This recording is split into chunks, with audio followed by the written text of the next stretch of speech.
Kembali di News on the Spot pemirsa, dalam rangka memperingati hari ulang tahun ke-64 Komando Pasukan Khusus menyelenggarakan akan serangkaian kegiatan seperti upacara parade dan syukuran di lapangan Makopassus Cijantung, Jakarta Timur. Informasi selengkapnya kita akan bergabung dengan reporter Priscila Dahuan dan juru kamera Rio Cornelianto langsung dari Makopassus Cijantung. Iya, Cila, kali ini dalam ulang tahun Kopassus, siapa saja yang terlihat hadir di sana? Iya, Carlos, benar sekali dalam rangka memperingati ulang tahun Kopassus yang ke-64. Kopassus mengundang lebih dari 1.000 undangan, di antaranya Menko Polhukam Luhut Binsar Panjaitan, juga ada Menteri Pertahanan RI, Ria Mizar Raikudu, dan juga ada Panglima TNI Jenderal Gatot Nurmantio, serta ada Kapolda Metro Jaya Mugyarto. Dan keempatnya memang hadir untuk memeriahkan acara ulang tahun yang ke-64 Kopassus ini. Dan selain itu juga acara ini juga dihadiri oleh para sesepuh dan purna wirawan mantan Kopassus, dan tentu saja acara ini sudah ramai sejak pagi tadi sekitar pukul 9 dan hingga kini pun masih berlangsung, Carlos. Iya, Cila, biasanya dalam sebuah pagelaran ulang tahun angkatan bersenjata begitu militer, kita ada show atau parade yang menarik untuk ditampilkan. Kali ini apa yang ditampilkan di sana, Cila?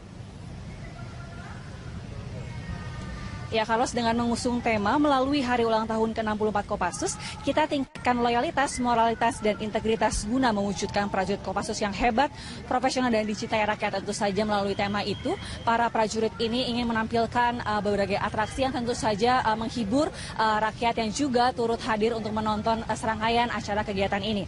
Dan juga atraksi dimulai dengan simulasi operasi gabungan, serta ada demonstrasi dari 23 penerjun yang melakukan formasi payung susun tegak.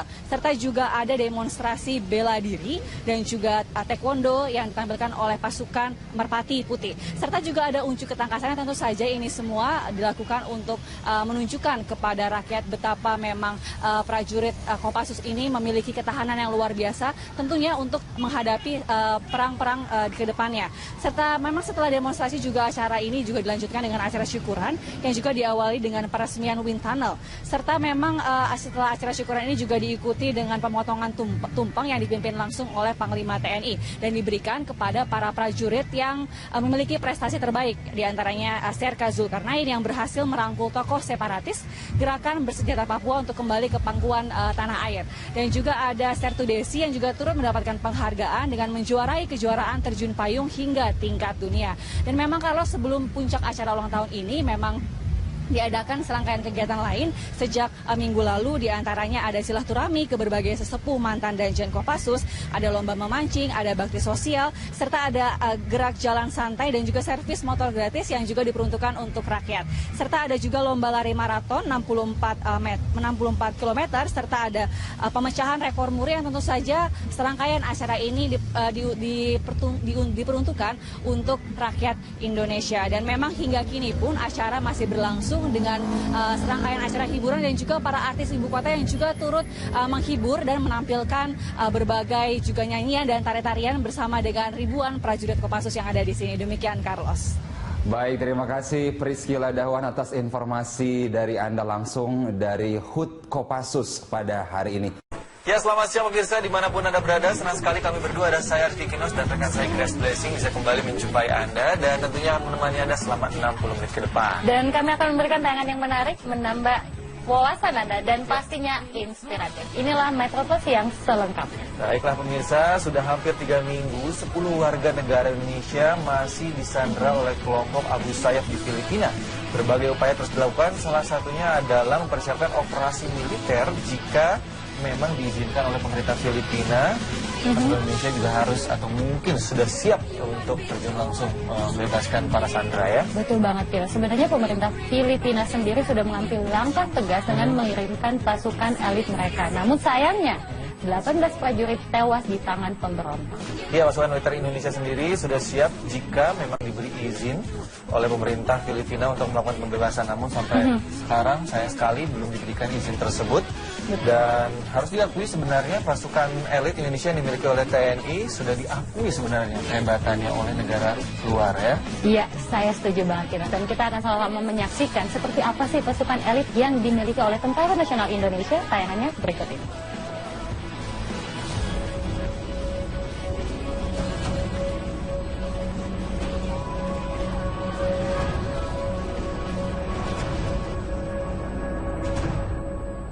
3 pekan sudah 10 warga negara Indonesia disandra oleh kelompok militan Abu Sayyaf.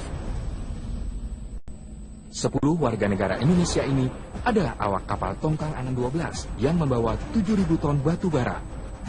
Mereka dibajak di perairan Tawi-Tawi, Filipina saat berlayar dari Banjarmasin menuju Batangas, Filipina Selatan.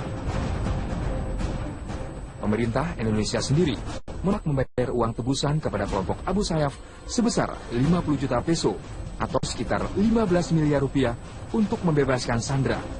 Langkah yang ditempuh adalah jalur diplomatik. Di sisi lain, pemerintah Filipina telah menerjunkan pasukan elit militernya untuk melawan kelompok Abu Sayyaf. Namun dalam sebuah operasi militer beberapa hari lalu, pasukan elit Filipina mengalami kekalahan telak. 18 prajuritnya tewas di tangan pemberontak. Sedangkan dari pihak Abu Sayyaf, 5 orang tewas dan 20 orang lainnya luka-luka. Tenggat waktu pembayaran tebusan sudah lewat, namun belum ada kejelasan kapan 10 WNI ini akan dibebaskan. Pasukan militer Indonesia sendiri sudah siap membebaskan 10 WNI yang disandra kelompok separatis Abu Sayyaf. Namun pemerintah Filipina hingga saat ini belum memberikan lampu hijau. Alhasil pasukan militer Indonesia terus menunggu sampai perintah bergerak diturunkan pimpinan. Kepercayaan diri ini tentu saja sangat beralasan, mengingat sederet prestasi yang pernah ditorehkan pasukan elit Indonesia di kancah nasional maupun internasional.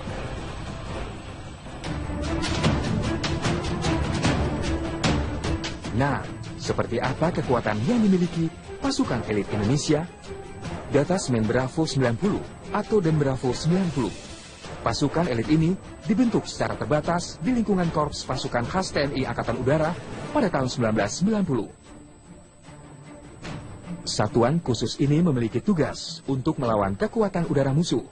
Sasaran mereka adalah pangkalan atau alat utama sistem persenjataan agar kekuatan udara lawan lumpuh. Den Bravo 90 dilengkapi persenjataan canggih, diantaranya senapan heavy barrel yang bisa diandalkan. Kemampuan personelnya pun tidak bisa dianggap remeh. Bayangkan, seorang prajurit Den Bravo memiliki kekuatan sama dengan 5 prajurit TNI. Den Bravo juga menjadi pasukan khusus pertama di Indonesia yang mampu menguasai ilmu bela diri STEMA, yaitu bela diri khas dari pasukan elit Rusia.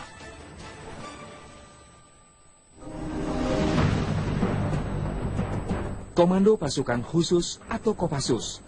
Pasukan elit yang dimiliki oleh TNI Angkatan Darat ini dibentuk pada 16 April 1952. Kopassus memiliki kemampuan bergerak cepat di setiap medan, menembak dengan tepat, pengintaian, intelijen, hingga anti-teror.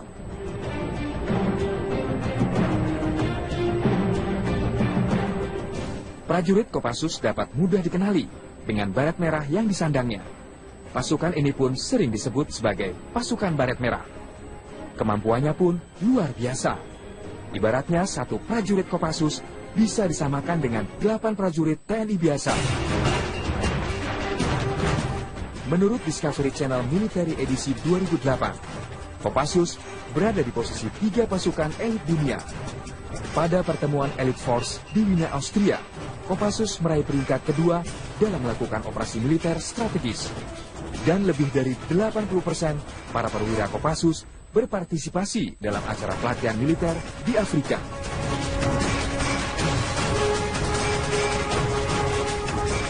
Komando Pasukan Kata atau Kopaska, pasukan khusus dari TNI Angkatan Laut ini didirikan pada 31 Maret 1962 oleh Presiden Soekarno yang saat itu dibentuk untuk mendukung kampanye militer di Irian Jaya. Tugas utamanya menyerbu kapal dan pangkalan musuh, menghancurkan instalasi bawah air, penyiapan perebutan pantai, dan operasi pendaratan kekuatan amfibi. Kemampuan satu prajurit Kopaska setara dengan 24 orang TNI. Kopaska dilengkapi senjata dan kendaraan bawah air teknologi tercanggih dari seluruh dunia. Hell Week adalah salah satu latihan terberat untuk menjadi Kopaska. Pasukan diharuskan menyelam selama berjam-jam dengan keadaan tangan dan kaki diikat. Operasi legendaris Kopaska adalah saat beberapa personil mereka ditugaskan untuk mengamankan blok Ambalat dari gangguan Malaysia.